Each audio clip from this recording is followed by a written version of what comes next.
வணக்கம். Hi friends. ஜனவரி மாதம் 29ஆம் தேதி வருகிற புதன்கிழமை தை அமாவாசை வருகின்றது. முன்னோர்களின் அருளாசி நமக்கு கிடைக்க வேண்டுமென்றால் நாம் இந்த தை அமாவாசையை தவறவிடக்கூடாது. வருடத்தில் வருகின்ற தை அமாவாசை, ஆடி அமாவாசை, புரட்டாசி அமாவாசை நாம் தவறவிடக்கூடாது. முன்னோர்களுக்கு செய்ய வேண்டிய நீர்த்தார் கடனை நாம் கண்டிப்பாக செய்ய வேண்டும்.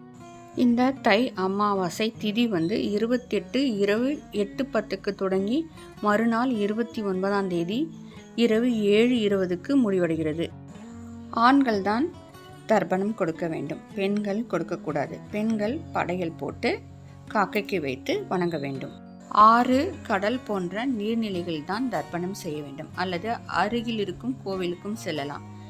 இல்லையென்றால் புரோகிதர்களை வீட்டுக்கு அழைத்து நாம் செய்யலாம். அவர்களுக்கு வஸ்திர தானம், பச்சரிசி, காய்கறிகளை நாம் தானமாக கொடுக்கலாம். வீட்டில் நிலைவாசலில் நாம் கோலம் போடக்கூடாது என்று சொல்வார்கள்.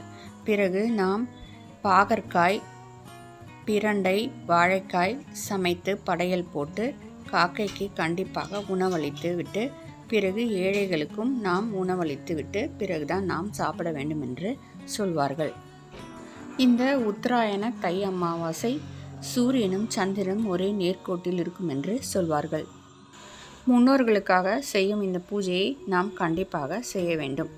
எந்த காரிய தடை இருந்தாலும் நம்மை விட்டு விலகும். இன்னல்களிலிருந்தும் நாம் விடுபடலாம். அன்று பெருமாளுக்குரிய திருவோண நட்சத்திரமும் இணைந்து அமைந்துள்ளது. அதே மாதிரி வாழைக்காய், பலாக்காய், பாகற்காய், பிரண்டை இந்த 4 காய்கறிகளையும் நாம் வைத்து சமைத்து படையல் போட்டோம் என்றால் 1008 காய்கறிகளை வைத்து சமைத்து படைத்தலுக்கு ஈடாகும் என்று சொல்கிறார்கள்.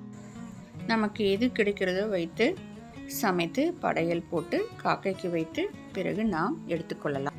ஃப்ரெண்ட்ஸ், இந்த வீடியோ பிடிச்சிருந்தா லைக் பண்ணுங்கள், ஷேர் பண்ணுங்கள், மறக்காமல் சப்ஸ்கிரைப் பண்ணுங்கள். Friends, thank you. தேங்க்ஸ் ஃபார் வாட்சிங்.